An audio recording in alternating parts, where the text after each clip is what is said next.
বাক্সা জিলাৰ কয়মাৰীত বিদ্যালয়ৰ ছাত্ৰ ছাত্ৰীৰ মধ্যাহ্ন ভোজনৰ নামত অহা ধন আত্মসাৎ কৰাৰ ভয়ংকৰ অভিযোগ অভিভাৱকৰ।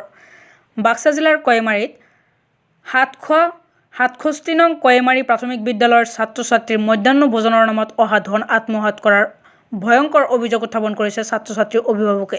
বিদ্যালয়খনৰ ছাত্ৰ ছাত্ৰীৰ মধ্যাহ্ন ভোজনৰ নামত আহিছিল ১,০৬,০০০ টকা আৰু খাদ্য সামগ্ৰী।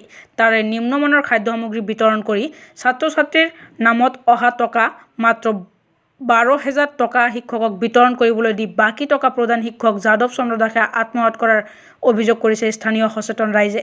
স্থানীয় ৰাইজৰ অভিযোগ অনুসৰি প্ৰধান শিক্ষকগৰাকীয়ে বিদ্যালয় পৰিচালনা সমিতিৰ সভাপতি নুৰ হকৰ আৰু সহকাৰী শিক্ষক লালচান আলীক লগত লৈ এই বৃহৎ কেলেংকাৰী কৰাৰ অভিযোগ উত্থাপন কৰিছে। এই ভয়ংকৰ কেলেংকাৰীৰ লগত জড়িত প্ৰধান শিক্ষক যাদৱ চন্দ্ৰ দাস, পৰিচালনা সমিতিৰ সভাপতি নুৰ হক আৰু সহকাৰী শিক্ষক লালচান আলী আদি কৰি যিসকল জড়িত আছে তদন্ত কৰি দোষীক উচিত শাস্তি দিয়াৰ দাবী জনাইছে। Bureau' report, news Assam. Account কৰিবলৈ ৩২০ টকাকৈ পইচা লৈছে।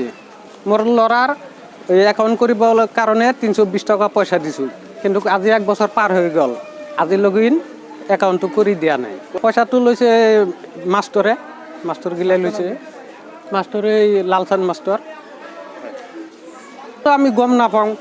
প্ৰাইভেট হেডমাষ্টাৰ ৰাখিছে, পাৰ্চনেল হিচাপত ৰাখিছে।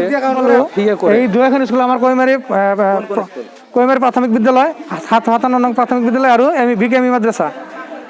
আমি জনামতে কয়মাৰী প্ৰাথমিক বিদ্যালয়ত ১,০৬,০০০ টকা মিড ডে মিলৰ টকা সোমাইছিল। টকা সোমোৱাৰ পিছত যেতিয়া SMC প্ৰেচিডেণ্টক আমাৰ এটা বন্ধু উত্তম চাৰিআলিক ক'লে যে মাত্ৰ ১২,০০০ টকা আহিছে, তেতিয়া তেওঁৰ সন্দেহ হ'ল মাত্ৰ ১২,০০০ টকা আহিব। তেতিয়া তেওঁ তদন্ত কৰি দেখা পালে যে নাই, ১২,০০০ টকা নহয়, ১,০৬,০০০ টকা সোমাইছে। ১,৬,০০০ টকাৰ মাজত মাত্ৰ ১২,০০০ টকাৰ বজাৰ কৰি বাকী টকাখিনি প্ৰেচিডেণ্ট, স্কুলৰ হেডমাষ্টাৰ আৰু এটা লালচান মাষ্টাৰ তিনিজনে মিলি আত্মসাৎ কৰিছে। প্ৰেচিডেণ্টৰ নাম নুৰ হক আৰু হেডমাষ্টাৰৰ নাম যাদৱ ডেকা। এইখিনি আত্মসাৎ কৰাৰ খবৰ পাই আমি তেতিয়া তেওঁলোকক ধৰাৰ পিছত তেওঁলোকে থুলমূল এটা হিচাপ দিয়ে, ৮০,০০০ টকা থকা বুলি কয়। ৮০,০০০ টকাটো আমাৰ ৰাইজৰ আখৰত ৩ দিনমান পিছত দিয়াৰ কথা, কিন্তু আজিলৈকে সেইখিনি টকা দিয়া নাই। সেইখিনি টকা গোটেইখিনি টকা উদ্ধাৰ কৰি তেওঁলোকে আত্মসাৎ কৰি এতিয়া আবল তাবল বকি আছে।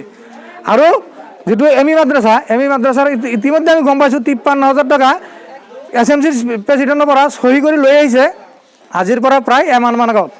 টকাখিনি